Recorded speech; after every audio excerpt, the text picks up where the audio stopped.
ಸರ್ಕಾರಕ್ಕೆ ಭ್ರಷ್ಟ ಸರ್ಕಾರಕ್ಕೆ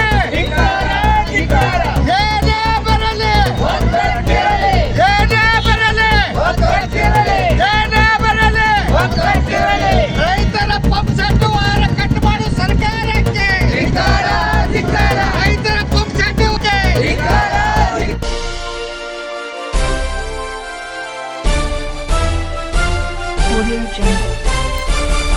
ಸುದ್ದಿಗಾಗಿ ಸಿದ್ದು ನ್ಯೂಸ್.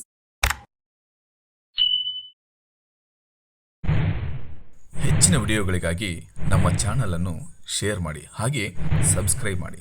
ಯಾಕೆಂದರೆ ನಮ್ಮ ಸುದ್ದಿಗಳು ನಿಮಗೆ ಬೇಗನೆ ತಲುಪುತ್ತವೆ.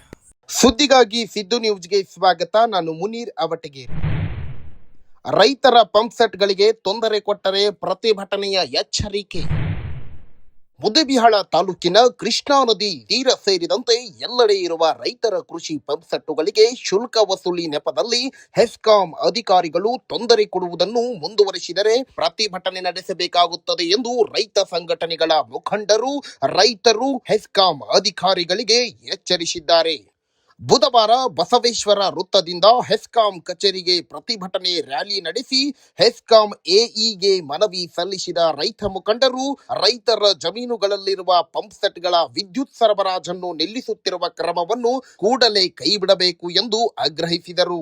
2018ರಲ್ಲಿ ಆಗಿನ ಸರ್ಕಾರದ ಆದೇಶದನ್ವಯ ಹೆಸ್ಕಾಂನವರು ಪಂಪ್ ಸೆಟ್ ಇರುವ ರೈತರಿಂದ 50 ರೂಪಾಯಿ ತುಂಬಿಸಿಕೊಂಡು RR ನಂಬರ್ ನೀಡಿ ಅವೆಲ್ಲವನ್ನು ಸಕ್ರಮಗೊಳಿಸಿ ವಿದ್ಯುತ್ ಸಂಪರ್ಕ ಕಲ್ಪಿಸಿದ್ದರು.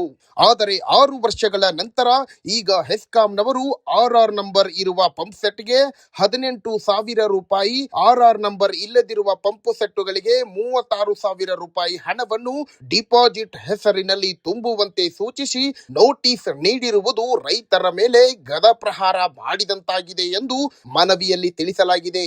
ಒಂದು ಕಡೆ ಸರ್ಕಾರ ಜನರು ಕೇಳದೇ ಇದ್ದರೂ ಫ್ರೀ ಕರೆಂಟ್ ಕೊಡುತ್ತಿದೆ, ಇನ್ನೊಂದು ಕಡೆ ರೈತರು ಬೆಳೆಯುತ್ತಿರುವ ಬೆಳೆಗಳಿಗೆ ಕರೆಂಟ್ ಬಂದ್ ಮಾಡಲಾಗುತ್ತಿದೆ. ಇದು ಯಾವ ನ್ಯಾಯ?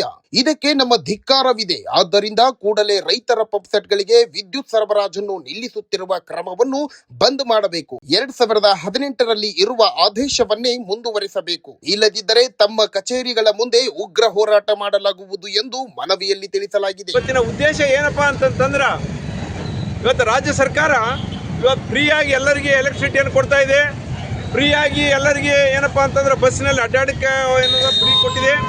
ಆದ್ರೆ ಹಠಾತ್ತಾನೆ ಈಗ ಏನು ಮಾಡಿದಪ್ಪ ಅಂತಂದ್ರೆ, ಅವರು ರೈತರು ಹೊಲದಲ್ಲಿ ಇರ್ತಕ್ಕಂಥ ಅವ್ರ ಪಂಪ್ ಸೆಟ್ಗಳ ಫ್ಯೂಸ್ಗಳನ್ನು ಕಿತ್ತಾ ಇದೆ, ಅವರಿಗೆ ವಿದ್ಯುತ್ ಸರಬರಾಜು ನಿಂದಿರಿಸ್ತಾ ಇದೆ. ಅವ್ರು ಏನಪ್ಪ ಅಂದ್ರೆ 2025 11ನೇ ತಿಂಗಳದೊಳಗೆ ಒಂದು ಪಂಪ್ ಸೆಟ್ಗೆ ಏನಪ್ಪ ಅಂದ್ರೆ 17,000 ರೂಪಾಯಿ ಅವರು 18,000 ರೂಪಾಯಿ ತುಂಬಬೇಕು. ಮೊದಲು ಏನು ಮಾಡಿತ್ತು ಇದೇ ಸರ್ಕಾರ 2018ರಲ್ಲಿ 50 ರೂಪಾಯಿ ತುಂಬಿಕೊಂಡು ಅವರಿಗೆ ಫ್ರೀಯಾಗಿ ಕರೆಂಟ್ ಯೂಸ್ ಮಾಡಲಿಕ್ಕೆ ಪರ್ಮಿಷನ್ ಕೊಟ್ಟಿತ್ತು. ಇಲ್ಲಿವರೆಗೂ ಕೂಡ ರೈತರು ಅದನ್ನು ಕರೆಂಟ್ ಯೂಸ್ ಮಾಡ್ಕೊತಾ ಇದ್ದಾರೆ. ಈಗ 2 ತಿಂಗಳ ಹಿಂದೆ ಅದಕ್ಕೆ ಒಂದು ಆರ್ಡರನ್ನು ತಂದು ಪ್ರತಿಯೊಂದು ಯೂನಿಟ್ಲಿಂದ ಅವ್ರಿಗೆ 18,000 ರೂಪಾಯಿ ನೀವು ತುಂಬಬೇಕು, ತುಂಬಲಿಲ್ಲ ಅಂದ್ರೆ ನಿಮ್ಮ ಕರೆಂಟ್ ಕಟ್ ಮಾಡ್ತೀವಿ. ಅವ್ರ ಟೈಮನ್ನು ಎಷ್ಟು ಕೊಟ್ಟಾರಂದ್ರೆ 2 ದಿವಸ ಟೈಮ್ ಕೊಟ್ಟಾರ ಅವರಿಗೆ. ಆಮೇಲೆ ಯಾರು RR ನಂಬರ್ ತೊಗೊಂಡಿಲ್ಲ ಅವ್ರಿಗೆ ಏನದ 36,000 ರೂಪಾಯಿ ಕಟ್ಟಬೇಕು. ಇದೆಂಥ ವಿಪರ್ಯಾಸ! ನೀವು ಉಚಿತವಾಗಿ ಯಾರಿಗೂ ಬೇಕಾಗಿಲ್ಲ ಅಂತೇಳಿ ನೀವು ಏನಪ್ಪ ಅಂದರೆ ನಿಮ್ಗೆ ಗ್ಯಾರಂಟಿ ಯೋಜನೆ ಒಳಗೆ ಪ್ರತಿಯೊಬ್ಬರ ಮನೆಗೆ ನೀವು ಕರೆಂಟ್ ಕೊಡ್ತಾ ಇದ್ದೀರಿ. ಯಾರು ಕೇಳಿದ್ರು ನಿಮ್ಗೆ ಕರೆಂಟ್ ಕೊಡಲಿಕ್ಕೆ? ಆದರೆ ನೀವೇನೋ ರೈತರು ತಮ್ಮ ಹೊಲದಲ್ಲಿ ದುಡಿದು ಆ ಬೆಳೆಗಳಿಗೆ ನೀರು ಹಾಯಿಸ್ಬೇಕಪ್ಪ ಅಂತಂದ್ರೆ ಇವತ್ತು ಅವರು ಕರೆಂಟ್ ಕಟ್ ಮಾಡ್ತೀರಪ್ಪ ಅಂತಂದ್ರೆ ಇದೇನು ಸರ್ಕಾರ ಇದೆಯೋ ಏನಪ್ಪ ಅಂದ್ರೆ ತಗ್ಲಕ್ ದರ್ಬಾರ್ ನಡೆದಿದೋ. ಮನವಿಯ ಪ್ರತಿಯನ್ನು ಸ್ಥಳೀಯ ಪೊಲೀಸ್ ಠಾಣೆಯ PSI ಅವರಿಗೂ ಸಲ್ಲಿಸಲಾಗಿದೆ. ಕರ್ನಾಟಕ ರಾಜ್ಯ ರೈತ ಸಂಘ ಹಸಿರು ಸೇನೆಯ ತಾಲೂಕು ಕಾರ್ಯಾಧ್ಯಕ್ಷ ಬಸನಗೌಡ ಪಾಟೀಲ್ ಹಿರೇಮುರಾಳ್, ರಾಜ್ಯ ಪ್ರಧಾನ ಕಾರ್ಯದರ್ಶಿ ಸಂಗಣ್ಣ ಬಾಗೇವಾಡಿ, ಜಿಲ್ಲಾಧ್ಯಕ್ಷ ಗುರುಸಂಗಪ್ಪ ಹಂಡರ್ಗಲ್, ತಾಲೂಕು ಘಟಕದ ಅಧ್ಯಕ್ಷ ಅಯ್ಯಣ್ಣ ಬಿದರ್ಕುಂದಿ, ಪ್ರಧಾನ ಕಾರ್ಯದರ್ಶಿ YL ಬಿರಾದಾರ್, ವಿವಿಧ ಗ್ರಾಮಗಳಿಂದ ಆಗಮಿಸಿದ್ದ 30ಕ್ಕೂ ಹೆಚ್ಚು ರೈತರು ಈ ಸಂದರ್ಭದಲ್ಲಿ ಉಪಸ್ಥಿತರಿದ್ದರು. ಹೆಸ್ಕಾಂ ಎಇಇ ರಾಜಶೇಖರ್ ಹಾದಿಮನಿ ಮನವಿ ಪತ್ರ ಸ್ವೀಕರಿಸಿ ಮೇಲಧಿಕಾರಿಗಳ ಗಮನಕ್ಕೆ ತಂದು ಮುಂದಿನ ಕ್ರಮ ಕೈಗೊಳ್ಳುವ ಭರವಸೆ ನೀಡಿದರು. ನಿರಂತರವಾಗಿ ವೀಕ್ಷಿಸಿ. ಇದು ಸುದ್ದಿಗಾಗಿ ಸಿದ್ದು ನ್ಯೂಸ್, ಸತ್ಯದ ಪರ ನಮ್ಮ ಧ್ವನಿ.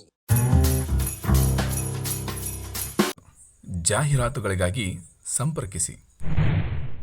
ಹೆಚ್ಚಿನ ವಿಡಿಯೋಗಳಿಗಾಗಿ ನಮ್ಮ ಚಾನಲ್ ಅನ್ನು ಶೇರ್ ಮಾಡಿ, ಹಾಗೆ ಸಬ್ಸ್ಕ್ರೈಬ್ ಮಾಡಿ. ಯಾಕೆಂದರೆ ನಮ್ಮ ಸುದ್ದಿಗಳು ನಿಮಗೆ ಬೇಗನೆ ತಲುಪುತ್ತವೆ.